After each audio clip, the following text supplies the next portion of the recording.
Greetings, ladies and gentlemen. Recently there was another terrorist attack in London outside the Parliament buildings, and it left 4 dead and almost 40 injured. As of recording this video, motivation is not known. Statistically, there is around about a 78% chance that the attacker was motivated by Islam. There is, however, a chance communist, revolutionary, an anarchist, or even a neo-Nazi or a Christian. You really cannot tell, and I am not in the business of assuming guilty until proven innocent. However, when looking through the obligatory pray for blank Twitter page that you see every time one of these things happens, I saw dozens of posts either trying to disassociate terrorism from Islam before it was even confirmed whether or not it was motivated by Islam. So what does that tell you about the frequency of Islamic terror? Or they were saying that Christians commit terror all the time, so Islam didn't do nothing. So I thought we'd look at what the Christian terror organizations of the world have been up to in the last few years. By far the most powerful Christian terror organization on earth is the Lord's Resistance Army, based out of Uganda and parts of South Sudan.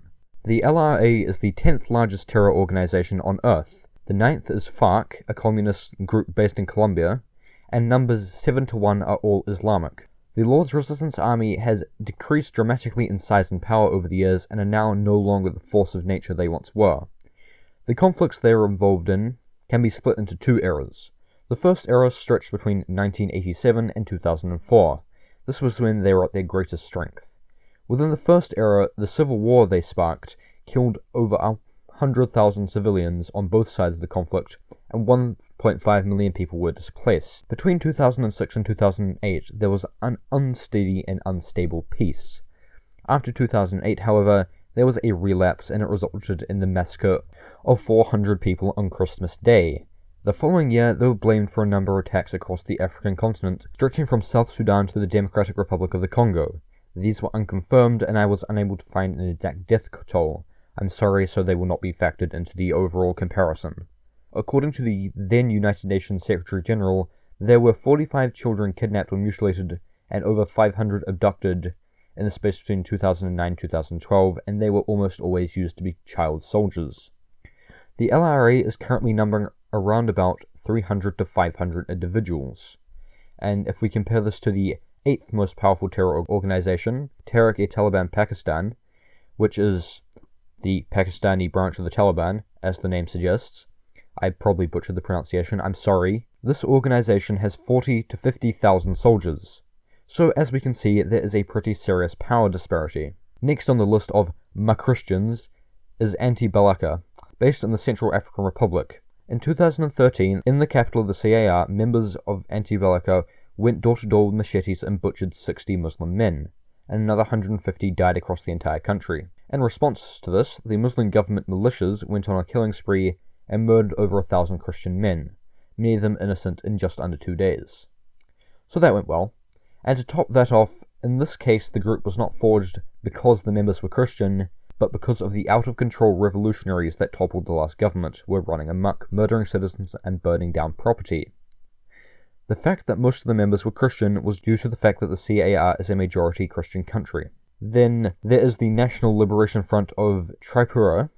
They are no more, but between 1992 and 2001 they killed 1,072 people in total, including civilian security guards and armed forces. And the Nationalist Socialist Council of Nagaland. Sounds a little bit Fourth Reichy, to be honest. Nationalist Socialist doesn't generally end well. They have been branded a terror organization by the Indian government and have been involved in drug trafficking, assassinations, and an attempted ethnic cleansing which resulted in the deaths of 900 individuals. And finally, for the Middle East North African groups, there is the massacre committed by Christian Lebanese militias against 1,500 inhabitants of a Palestinian refugee camp. Now, no list of Christian atrocities would be complete without a mention of Crusades, so I shall sum up all the really old massacres done in the name of Christ with this simple phrase: ideologies change. Christianity went from fucking awful to annoying, and Islam went from fucking awful to alright in the Enlightenment period and back to fucking awful again. Since events like the Crusades, the Spanish Inquisition, and the KKK, the Bible has been retconned with a New Testament, and almost all the barbaric practices outlined in the Old Testament have been abolished, except in shitholes like South Sudan and Ethiopia. And a special note on the Crusades: the First Crusade, at least, was a reactionary war that stemmed from the fact that Islam had been advancing into Europe on the back of a sword-swinging genocidal Muslim army. It was not the holy war that we are led to believe. And finally, we get to the mass shootings. There have been plenty of mass shootings in the United States and elsewhere in Europe. The most commonly referred to is, of course, the Muh Anders Breivik, who murdered 78 people in an attempt to try and create a white ethno-state in Norway. There is also the numerous abortion clinic shootings and the occasional bombing. So in light of that, I shall now, for just a moment, look at things from an American-centric view, as most Christian-perpetrated lone wolf shootings occur in the United States. The USA has a Christian population of roughly 71%. Do not quote me on that, but last time I checked, that's what it was. And the Muslim population is around about 1%. Therefore, you would expect there to be 71 times more Christian attacks in the United States of America than Muslim. According to globalresearch.org, 6% of all terror attacks on US soil have been from radical Islam. There is no section recorded for Christian terror, so we shall simply use the worst case scenario. Globalresearch.org lists 46% of all terror since 1980s coming from Latinos and 16% being from quote-unquote other.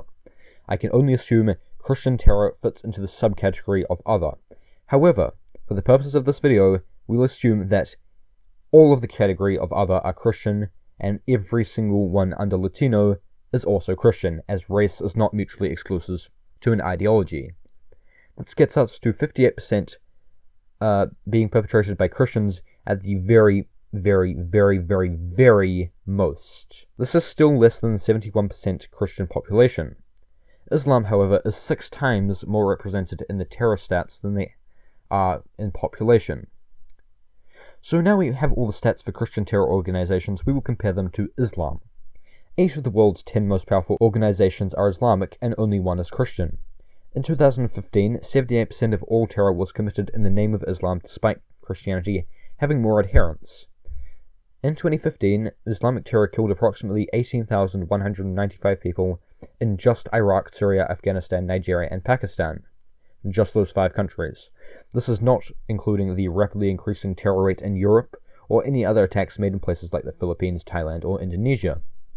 Boko Haram and ISIS alone made up for 51% of those deaths. Now compare this to the organized terror groups we mentioned earlier. And to clarify, we are going to be comparing Islamic terror in 2015 against the Christian group's modern history. But this will not be including the Lord's Resistance Army's first era, and its far more dangerous iteration, though if we did, it would take approximately 5.5 years for Islamic terror to catch up to that 100,000 dead. All in all, Christian terror organizations have a combined net death toll of just over 5,000 bodies in recent history, some resulting from 20 years, some from 30, and some from 5 or 10. They range depending on what terror group you look at, but altogether, they have a combined death toll of 5,000. A respectable number, but Islamic terror dwarfs it. On top of this, views on suicide bombings are rather disturbingly high throughout the Islamic world and within Muslim populations in Europe. According to the guys at Pew Research Center, 62% of Muslims living in the Palestinian territories are supportive of suicide bombings against civilian targets. This goes down to 33% in Lebanon, 27% in Malaysia, and 25% in Egypt. In Britain, this is 24%, France is 35%, that's fucking awful, Germany is 13%, and Spain is 25%. All alarmingly large minorities. And to top it all off, across the Middle East, with stats taken from 11 majority Muslim countries, only 57% of polled Muslims said they held unfavorable views of Al-Qaeda. This goes down to 51% for the Taliban, and the Muslim Brotherhood organizations such as Hamas and Hezbollah have a disturbingly low disapproval rate of only 45 and 42% respectively, though this does seem to match up with the Islamic world's views on Jews and Israel. And while we are comparing Christian to Muslims, we should probably look at what they believe outside of suicide bombings. Within Western Europe at least, Muslim citizens tend to have more fundamentalist views far more often than their Christian counterparts. The rate of out-group hostility such as homophobia and anti-Semitism are far higher in Muslims than they are in Christians, and while just over 10% of Christians believe that religious laws are more important than secular ones, 60% of Muslims share this opinion. All in all, while Christian terror may be a problem in some select parts of the world, it is nothing compared to the still yet to be reformed religion of Islam. Thank you very, very much for watching, and goodbye.